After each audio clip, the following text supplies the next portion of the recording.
My name is Amelia, and I am 32 years old. There are moments in life when time slows down so much that every breath feels loud. That morning was one of those moments. I was sitting in a small lawyer's office, on a stiff leather chair that felt colder than it should have.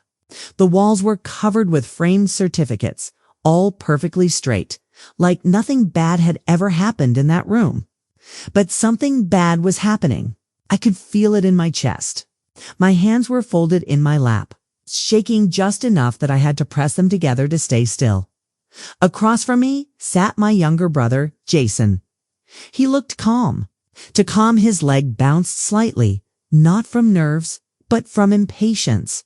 Beside him was my stepmother, Linda, dressed in black like she was attending a performance, not mourning her husband. Her face was serious, but her eyes were sharp and alert, watching, waiting. The lawyer cleared his throat and began reading my father's will. Each word felt heavy, like it was landing on my shoulders.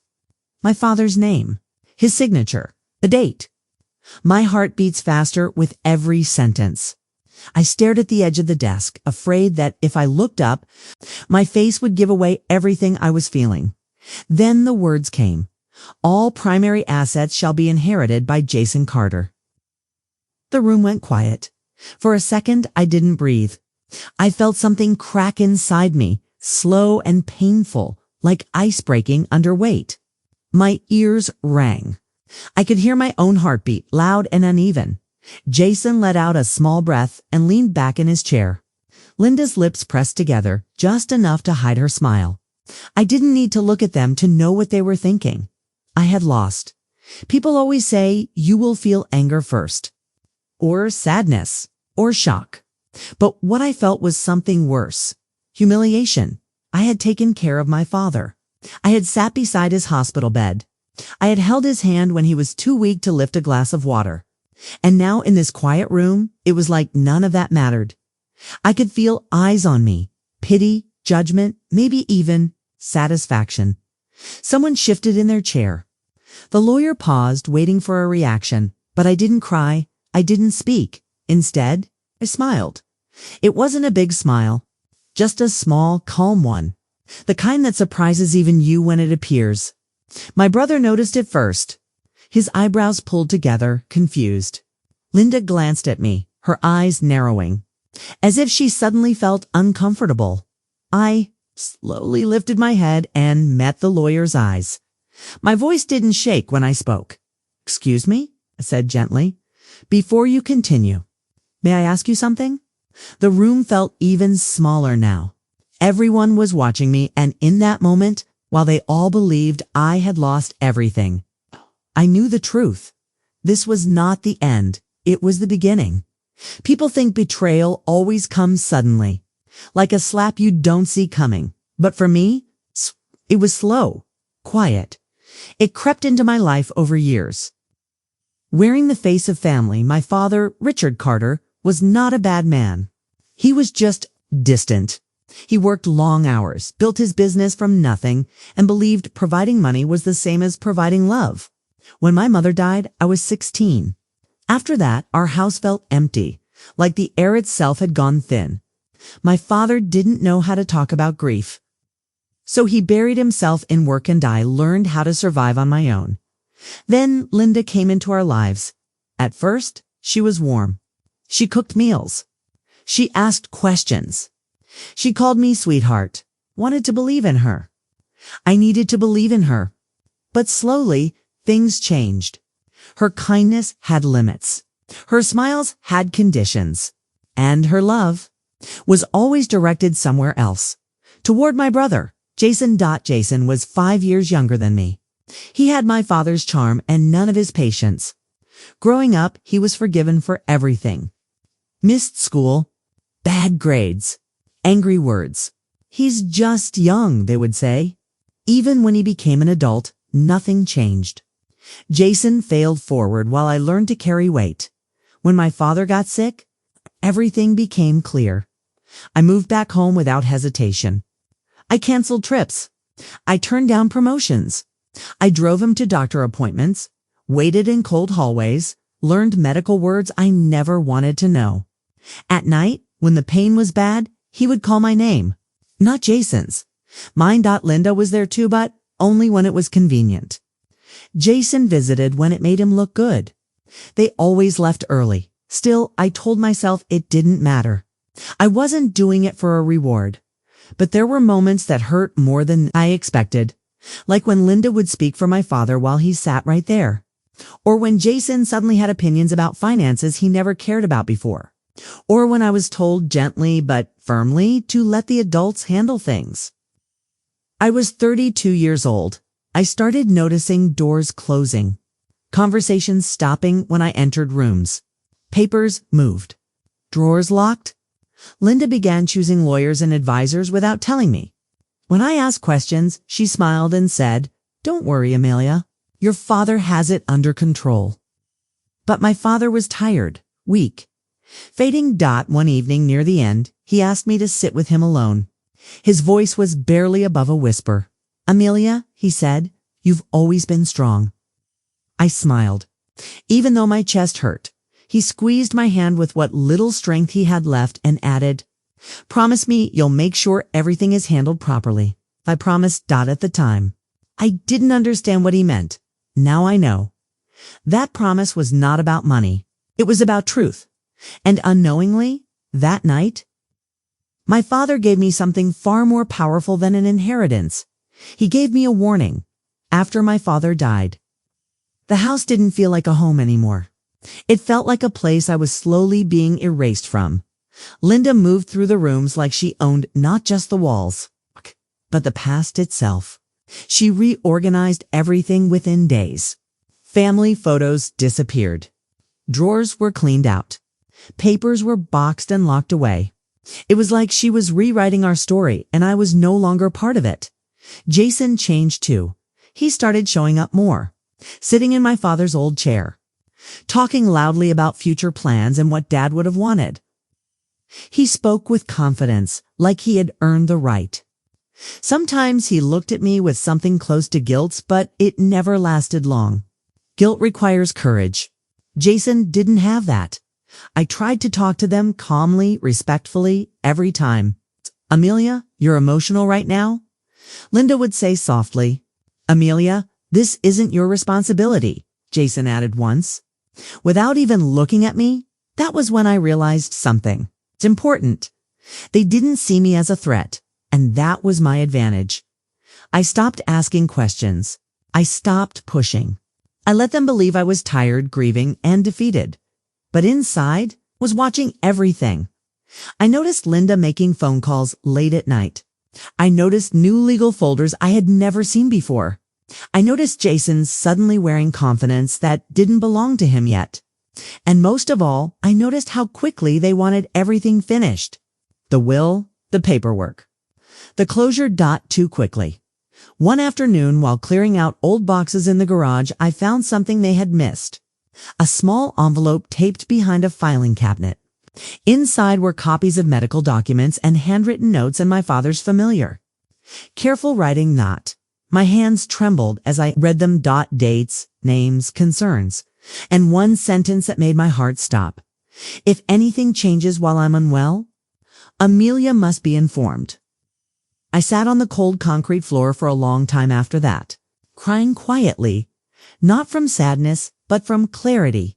My father had known. Maybe not everything, but enough. That was the moment I stopped feeling powerless. Still, I didn't confront them. Revenge doesn't start with shouting. It starts with patience. I contacted Daniel Brooks, an old family lawyer my father trusted years ago. I didn't accuse anyone. I didn't even tell him what I suspected. I just asked questions. Simple ones. Legal ones. And with every answer, the picture became clearer. There were procedures that hadn't been followed. Decisions made while my father was medicated. Changes that required witnesses I wasn't sure existed. Nothing illegal on the surface, but nothing clean either. At night, alone in my childhood bedroom, I struggled. Part of me wanted to expose everything immediately, to scream, to demand justice, but another part of me remembered my father's weak voice. Make sure everything is handled properly. So I stayed quiet. I let them underestimate me. I let them believe I had already lost because silence, I learned, is not surrender. Sometimes it is the sharpest weapon you can hold. There is a strange kind of loneliness that comes when you realize you can't trust your own family. It doesn't scream. It sits quietly beside you day after day, reminding you to be careful with every word. That was my life after I spoke to Daniel Brooks. Daniel didn't promise miracles. He didn't tell me I would win. Kay was calm, careful, and honest. He explained things slowly in simple terms, making sure I understood every word. Trusts, amendments, mental capacity, timelines, each concept felt heavy. Not because it was complicated, but because it confirmed what my heart already suspected. Something had been done without me, and it had been done on purpose. Still, Daniel warned me. If I wanted the truth to stand, I needed proof. Not feelings, not memories, proof, documents, dates, witnesses. Everything had to be clean, legal, and undeniable. That night, I didn't sleep. I lay in bed staring at the ceiling, listening to the house settle around me. Every creak felt like a reminder that this place no longer belonged to me. I thought about my father's voice, about how tired he looked near the end, about how often Linda had spoken for him, corrected him, rushed him. Guilt crept in. What if I was wrong? What if I was just angry and looking for someone to blame? But then I remembered how quickly they had pushed me aside, how eager they were to finish everything, how confident Jason had been before the will was even read. No, this wasn't imagination. So I began quietly gathering pieces of my father's life. Medical records, appointment schedules, old emails, text messages. I didn't steal anything. I didn't sneak. I requested what I was legally allowed to request. Slowly, patiently, each document told part of the story. There were days when it felt too heavy, when grief hit me out of nowhere, sharp and sudden. I would find myself crying over small things, an old mug, a note in his handwriting, the smell of his coat still hanging in the closet.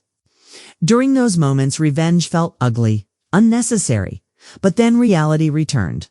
Linda had already moved on. Jason was already spending money. They weren't grieving. They were celebrating.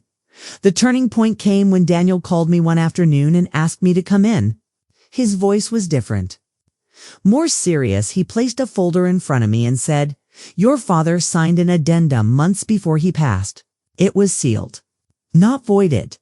My heart pounded. Not inside were clear instructions, a trust structure, safeguards, conditions, and my name written calmly, deliberately as trustee. My father had planned for this. He had known there would be pressure, manipulation, influence, and he had tried, in his quiet way, to protect my Andy's legacy. I didn't feel happy. I felt steady. That was when I made a decision. I would not confront them privately. I would not warn them. I would not give them time to adjust their story. I would let the truth speak in the one place they felt safest, in front of everyone, at the will reading. And when that moment came, I would not raise my voice. I would smile, because the strongest revenge is not anger. It is preparation. The day of the will reading arrived quietly. No thunder, no warning signs, just a calm morning that felt almost cruel in its normality. I dressed carefully, not to impress anyone, but to feel grounded. A simple black dress, flat shoes, no jewelry except the small watch my father gave me years ago. As I fastened it around my wrist, my hands shook, but not from fear, from control, from knowing something no one else in that room knew. When I walked into the lawyer's office, the air felt thick again, just like before. Jason was already there, leaning back in his chair with careless confidence. Linda sat beside him, her posture perfect, her expression calm. They barely looked at me. To them, I was already finished. The lawyer began reading. Sentence by sentence, my father's will unfolded. The room listened politely, quietly. And then it happened exactly as I had been told it would. All primary assets shall be inherited by Jason Carter. Jason exhaled loud enough for me to hear. Linda's hand rested on his arm, steady and possessive. Around us, the mood shifted. Some people looked at me with sympathy. Others avoided my eyes altogether. This was the moment they believed defined. Defeated, forgotten. Less important, I felt the weight of every night I had stayed awake. Every appointment I had driven my father to. Every promise I had kept. And yet, strangely, I felt calm. I smiled. It wasn't planned. It simply happened. Jason noticed immediately. His smile faded just slightly. Linda's eyes flicked toward me, sharp and questioning. I raised my hand gently. "Excuse me," I said, my voice steady. "Before we conclude, could you please confirm whether all documents have been read?" The lawyer paused. His eyes moved to the folder in front of him. His fingers hesitated. "There is an addendum," he said slowly. The room froze. Jason sat up straight. "What addendum?" he asked. Too quickly. The lawyer cleared his throat and continued. "This addendum was signed by Richard Carter on March 14th, while he was still of sound mind and in the presence of witnesses." Linda's face went pale. The lawyer explained that my father had placed the majority of his assets into a trust that I was named to oversee. Jason would receive a monthly allowance, controlled, limited. Linda's access was conditional and temporary. No shouting followed. No dramatic outbursts, just silence. Jason stared at me like he was seeing me for the first time. Linda opened her mouth, then closed it. She had no words, because for once there was nothing she could twist. I didn't feel joy. I felt release as the meeting ended. People avoided eye contact. Jason didn't speak. Linda stood up quickly and left without looking back. I stayed seated for a moment longer. I thought about my father, about the quiet strength he had shown at the end, about the trust he placed in me, not just legally, but emotionally. When I finally stood and walked out of that office, I didn't feel like a winner.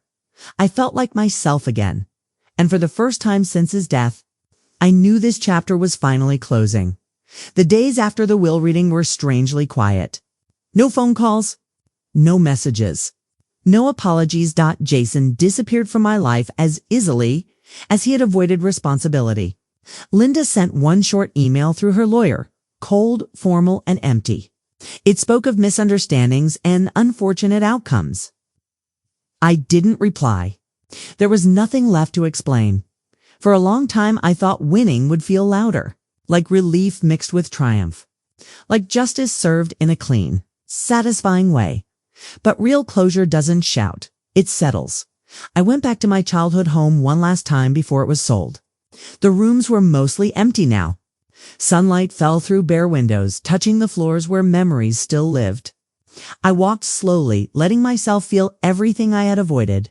In my father's study, I found his old chair still facing the window. I sat in it and closed my eyes. For the first time since he passed, I allowed myself to cry without holding back. Not from anger, not from betrayal, but from love. "I kept my promise," I whispered, though no one was there to hear it. Managing the trust wasn't easy. It came with responsibility, paperwork, and difficult decisions. But every choice I made felt grounded, honest. Jason received his allowance just as the trust required.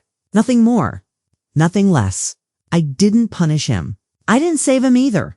That was his lesson to learn. What surprised me most was how much I changed. I stopped explaining myself to people who had already decided who I was. I stopped shrinking to keep peace.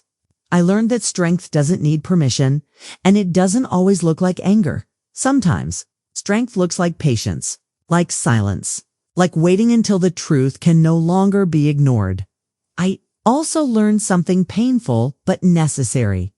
Being kind does not mean being weak, and loving someone does not mean allowing them to erase you. My father had seen that in the end. Maybe too late, but enough. As for Linda, I no longer carry resentment. She lost something far greater than money control. And without it, she faded from my life completely. Some people don't deserve revenge. They deserve distance. If there is one thing I hope you take from my story, it's this. When everyone thinks you've lost, that's often when you are most powerful. When they stop watching you, that's when you can move freely. You don't need to shout. You don't need to prove yourself to anyone. Let your actions speak. Let the truth do the work. And if you're listening to this and going through something similar, feeling overlooked, dismissed, or betrayed, remember this. Your silence does not mean surrender. Your patience is not weakness. Thank you for listening to my story. If it made you think, or if it reminded you of your own strength, please like the video, subscribe to the channel, and share your thoughts in the comments. Sometimes the quiet stories are the ones that stay with us the longest.